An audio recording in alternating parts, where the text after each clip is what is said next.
Live from Gahanna, WGLH-TV presents Lincoln Live with Caleb Feaster and Britton Alexander. It's not quite 1 in a million, but it's nearly as impressive what 3 Lincoln students accomplished. Making our school and community a prettier place. One group of students puts their talents on display for all to see. And learning by dissection. Well, bird poop. We're not kidding.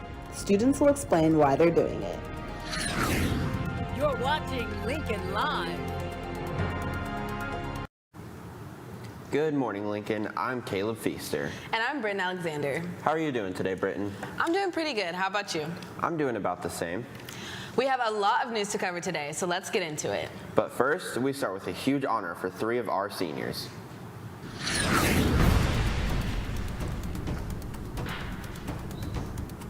Ashlyn Brody, Lily Faulkner, and Samantha Molino are 2022 National Merit finalists. This means they scored in approximately the top 1/5 of the 1% of nearly 4 million juniors nationwide who took the PSAT last year. This means that all 3 will now be eligible for additional scholarships to help fund their futures. And our favorite, Ray Tadako, is here with our 3 National Merit finalists. Good morning, Ray, and congratulations. Good morning, everyone. So I'm here with our 3 National Merit finalists. Welcome, ladies. And my first thing to ask is, what was your initial reaction when you guys found out you were finalists? Let's start with Sammy. Well, at first I was really surprised, but then I was just really excited and grateful for this opportunity. So a lot of appreciation there. What about you, Lily? I was absolutely terrified, and it was so cool to be able to say that all this work that I put in is doing something. That's amazing, that initial shock to where you are now. That's great. What about you, Ashlyn? I was pretty shocked. I mean, there's some stiff competition even just in the school, and I'm really excited that I got it. Wow, I'm really proud, honestly. Like, 3 of our own seniors here at Gahanna to represent themselves. There's a lot of new doors to open. And speaking of opportunities, you guys are eligible for so many new scholarships. What do you think your future holds? What about you, Sammy? I'm going to the University of Michigan to major in biology.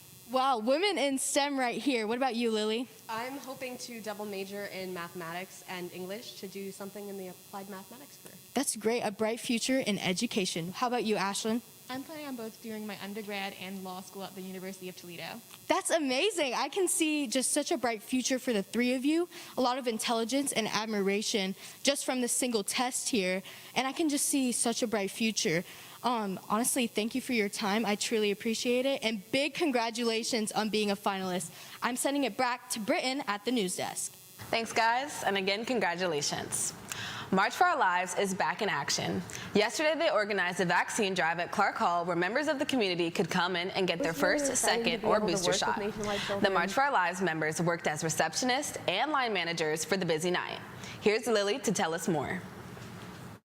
It was really exciting to be able to work with Nationwide Children's and with the central office to be able to get a vaccine clinic started. I definitely wasn't the part at the start of that, but the fact that March for Our Lives was able to help out at all was really exciting, and it was something that a lot of our members were really interested in.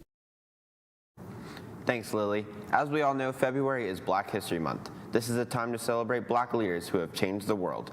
We partnered with the Why Men and Women group who have picked out a few Black leaders to introduce to you all. This is Black History Minute.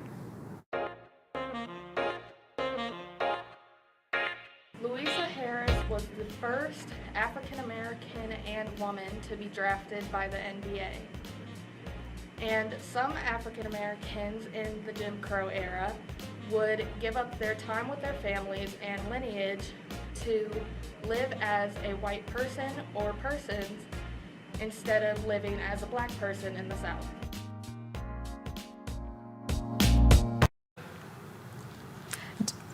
Do you happen to more? That means a lover in Spanish. And Senor Thomas's honors Spanish classes, they were making Valentine's cards to celebrate the holiday. They had a variety of different phrases they could use, or even make up their own. They used a lot of different colors and templates to make their cards look nice. To spread even more love, they're watching a movie to experience a little bit more about culture. Here's Lindsay Earnhardt to tell you more about what they did. It was really fun doing the Valentines. because we're watching Encanto right now, and then we're also making Valentines for like all of our friends, and it's just a lot of fun answering questions about it, watching the movie. It's just a good time, especially on Valentine's Day.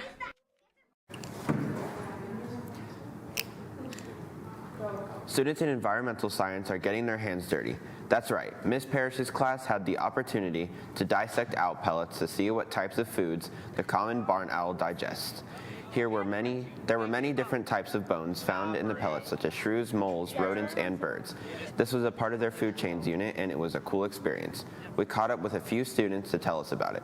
Here they are. So today we dissected owl pellets, so owl feces, and it was definitely a new experience. Never done that before. In biology, my freshman year, it got cut short because of COVID, so that was the first time I ever dissected anything. I learned that owls can't digest fur, so all the bones that we found in the poop still had fur on all of them. It was just really interesting altogether. You really learn a lot. Thanks. Hey Caleb, are you good at art? Yeah, I say I'm a pretty good photographer. What about you? I think so too. But speaking of art, we have a unique art class here at Lincoln called Community Art. That's right. We sent our very own DeAndre Person down to the community art room to see what the class is all about. Community art is well known for the murals they create around the school.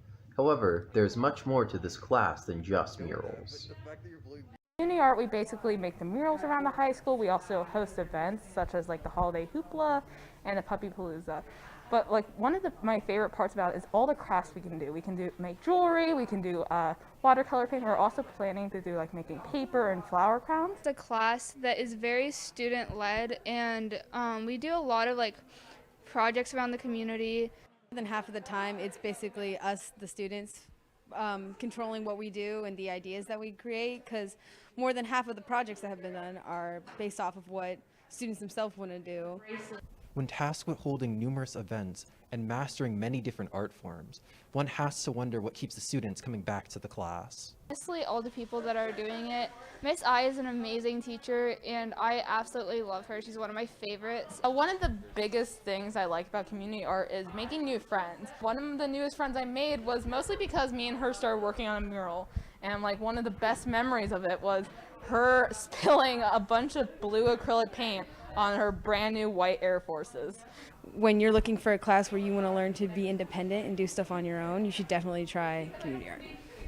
With dedication to service and a welcoming environment, community art is a fun way to get involved in your community and make timeless memories. This is DeAndre Person for Lincoln Live. Thanks, DeAndre. Are any of you interested in joining the school's ultimate Frisbee team? We have a Frisbee team? Yes, we do, and they have an interest meeting tomorrow in room L204 right after school. So again, tomorrow after school, go to room L204 if you're interested in joining the ultimate Frisbee team, and bring a friend. Well, that's all we have for today. Tune in tomorrow for our last show of the week. Bye.